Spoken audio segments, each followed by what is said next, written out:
Advisor is always pleased to be joined by Ross Gatlin, CEO and Managing Partner with Profit Equity. Ross, great to see you again. Good to see you, and great to be in your home state of Florida. It is nice to be here in Florida, especially this time of year.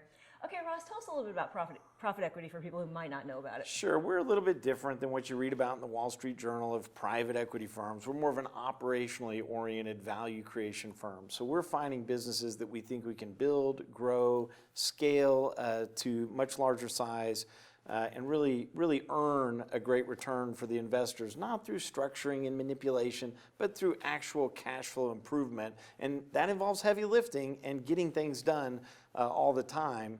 And in this environment, there's a lot for us to do. Well, that's the question. What has your activity been like lately? Well, it's bursting at the seams. And so I think I mentioned to you in our last discussion that we had raised over $1 billion of purchasing power, frankly, to be ready for now.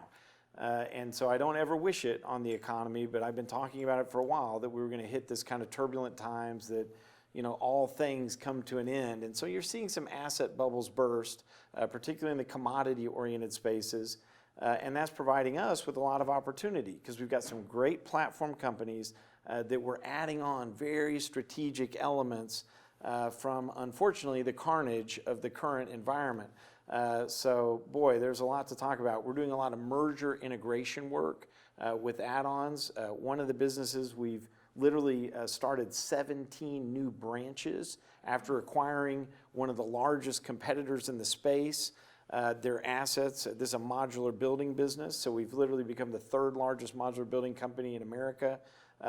Launched 17 new branches, integrating 10,000 new units into our inventory. Our president's here. You'll probably meet her, Ingrid West, with Acton Mobile. She's a firecracker, super smart, and incredibly capable.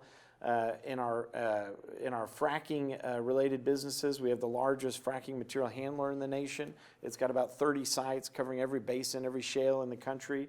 We're making money at the bottom, unlike, unfortunately, our competitors and our peers. And so we're buying the best of the assets and integrating them in to that business. We're also purchasing things in and around infrastructure and heavy equipment, construction markets, whether it's cranes or bulldozers or other types of infrastructure repair and service equipment. We're finding a lot of value there as well. So it is very busy right now, Profit Equity. So geographically, where is most of your business right now? It's interesting. We have a lot of Gulf Coast presence, and that has to do with an interesting thesis around, let's call it the plumbing of America. You can't really change the way most resources come into our country. And so inevitably, a lot of the growth and opportunities revolve around where that lies now, and it really can't be changed. So a lot of these fracking material handlers or infrastructure support companies relate to those arteries of the nation that really represent the commercial transport of the key raw materials for a lot of the businesses that are onshoring because of these changes. So there's just an enormous amount to do. The Gulf Coast is one area. I'll tell you, the Northeast is also pretty attractive, especially in and around Ohio. In fact, since the time we met, I purchased the 13th largest landfill in the nation. And it's a great business. Trash isn't going away. Let me show you my landfill. I'd love to take you and show you around. It really is interesting. I mean, it's very progressive. We do a great job, and no one wants to build a new landfill.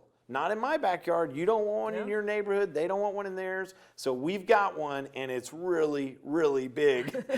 And literally, we'll go through the permitting process to create another 30 years of capacity. And that is good for the country, because no one wants a new landfill.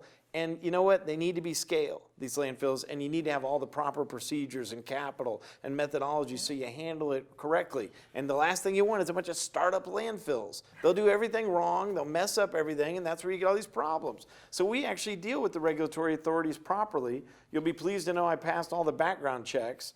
It's basically the same background checks that are for casinos, and that's not a negative statement on casinos.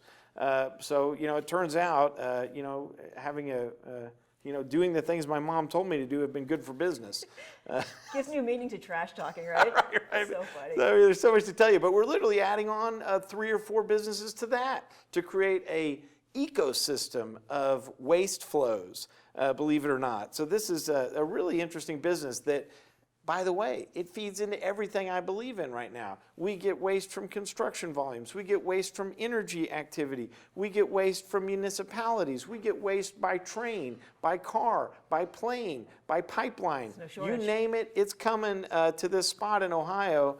And we handle it real professionally, and there's a lot of ways to grow it, and we're doing a lot of add-ons there, and we'll be integrating those as well. I mean, it's a beehive right now.